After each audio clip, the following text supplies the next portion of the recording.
Concept आ रहा है, sugar daddy वाला कॉन्सेप्ट आ रहा है, इसको आप कैसे देख रही हैं? क्या ये हमारे माशरे में बहुत ज़्यादा पेनिट्रेट नहीं कर रहा? बिल्कुल, हमारी जो आजकल की जनरेशन है वो इस चीज़ को बड़ा फेस कर रही है, जी, शुगर जी। डैडीज और शुगर मम्मीज। अच्छा।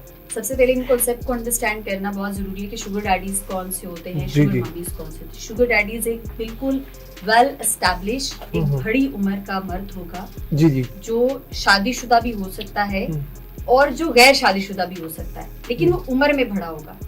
और लेकिन क्योंकि वो स्टेबल है, वो फाइनेंशियल स्टेबल है, वो आपकी जिंदगी की सारी लग्जरीज को फुलफिल कर सकता है, और मेजर जो अट्रैक्शन है आपकी उसके साथ कंपेनियनशिप की, वो सिर्फ मनी है। अच्छा। और एक कम उम्र की जो लड़की है उसको ये लगता है कि ये जो शख्स है बड़ी उम्र का, इसकी उम्र बेशक बड़ी है लेकिन ये मेरी जिंदगी की सारी ख्वाहिशात को पूरा कर सकता है, मेरी जिंदगी जिस तरह जीना चाहती हूँ बिल्कुल वैसे गुजार सकती हूँ। क्यों? क्योंकि वो वेल एस्टैब्लिश मैन है। और इसी तरीके से जो आपकी शुगर मम्मीज होती हैं वो भी शादीशुदा हो सकती हैं, गैर शादीशुदा हो सकती हैं। और हमारे आजकल के जो नौजवान हैं, मर्द हजरात हैं, वो अपने कंफर्ट जोन में रहते हैं, उनको चैलेंज जोन पसंद नहीं है। जी, जी। और अगर उनको कोई ऐसी औरत मिल जाए जो उम्र में बड़ी है लेकिन वो बहुत कामयाब है, उसके पास दौलत बहुत ज्यादा है, और वो एक शख्स को सिर्फ पाल नहीं सकती, अपने जी, जी। साथ रख के अपने कारोबार में बड़े हर तरीके से एंगेज कर सकती है, तो वहां पर जो हमारे आजकल के लड़के हैं वो शुगर मम्मीज को अप्रोच करते हैं। अच्छा, इसमें एक और चीज़ भी है कि कुछ लोग इसको शादी की शक्ल में चले जाते हैं, बिल्कुल। तो उसके हवाले से क्या वो कामयाबी की तरफ चले जाते हैं या उसकी रेशोज़ कम होती हैं? आपको कभी के ऐसे केसेस देखना पड़े?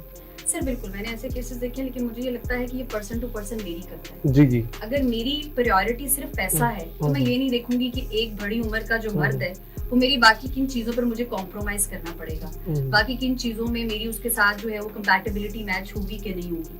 अगर मेरी प्रायोरिटी सिर्फ पैसा है और मैं पैसे से प्यार करती हूँ और मैं पैसे के साथ ही खुश रह सकती हूँ, तो मेरी उसके साथ बड़ी अच्छी गुजरेगी। और मैंने बहुत ज्यादा ऐसे कामयाब जोड़ों को देखा है, कामयाब शादियां देखी हैं जिनमें जो मर्द है वो बहुत बड़ी उम्र का है लेकिन जो औरत है वो छोटी उम्र की है।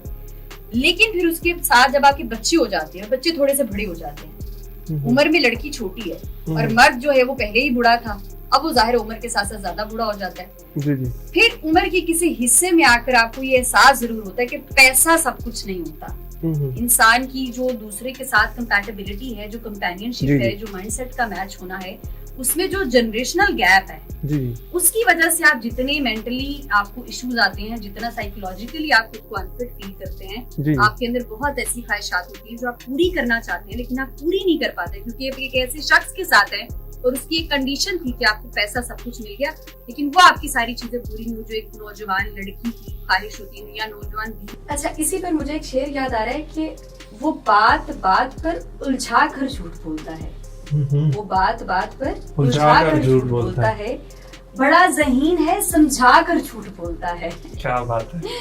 खबर नहीं मेरी जिंदगी का क्या होगा, खबर नहीं मेरी जिंदगी का क्या होगा, वो मेरी सर की कसम खा कर झूठ बोलता है। क्या बात है। मुझे लगता है कि आजकल के जो बॉयज है ना बड़ी आसानी से वो आपकी झूठी कसम खाएंगे, वो आपकी अपनी अम्मा की भी झूठी कसम खाएंगे। वो आपसे कहेंगे कि मैं सिर्फ प्यार ही तुमसे करता हूँ, सिर्फ शादी ही तुमसे करूंगा और मैं तुम्हारे अलावा किसी से बात नहीं करता।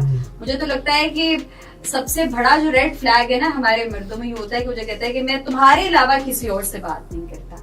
मैंने अपने क्लाइंट्स में लाइन बहुत कॉमन देखी है कि लड़की जब आके आपको ब्रेकअप के बाद बताती है कि वो ये कहता था मैं तुम्हारे अलावा किसी से बात नहीं। ब्रेकअप के बाद पता चलता है कि 4 मेरी जैसी और भी थी जिनसे। अच्छा, रिलेशनशिप पे हमने बात की लेकिन पाकिस्तानी माशरे में एक चीज़ बड़ी बढ़ रही है, वो है जी ज्यादती के केसेस। जो ज्यादती के केसेस हैं उसकी क्या वजह हो सकती है? अच्छा सर, ज्यादती की जो हम देखते हैं कि रेप हमारे आजकल बहुत डे बाय डे बढ़ता जा रहा है, इसका जो सबसे एक ज्यादा मैं ये समझती हूँ कि बीइंग क्लिनिकल साइकोलॉजिस्ट, एक आपका सोशल मीडिया एक्सपोजर, दूसरा आपकी पोर्नोग्राफी। हमारे पाकिस्तान में आप जाकर देख लें कि पाकिस्तान में रेट, पता नहीं बहुत पुरानी रिसर्च है उसमें देखा गया कि कौन सी कंट्रीज में सबसे ज्यादा जो है वो पोर्नोग्राफी देखी जाती है, तो पाकिस्तान का पता नहीं तीसरे चौथे नंबर पर। तो हमारे जो नौजवान होते हैं इतनी फ्रस्ट्रेशन है, पॉवर्टी बहुत ज्यादा है, आपको समझ नहीं आती कि मैं अपनी फ्रस्ट्रेशन कहाँ पर निकालूं। हमारा जो फैमिली सिस्टम है वो इतना तबाह हो चुका है, घर के अजीब हालात हैं, अच्छी हमारी किसी के साथ बन नहीं रही, अच्छे लोग हमें मिल नहीं रहे, नौकरी मुझे कोई मिल नहीं रही, तो मुझे समझ नहीं आती कि मैं क्या करूं। तो जो आपकी सारी फ्रस्ट्रेशन है ना वो फिर इन सारे जो है ना वो कामों पर और इन सारे क्राइम्स पर जो है वो निकलती है।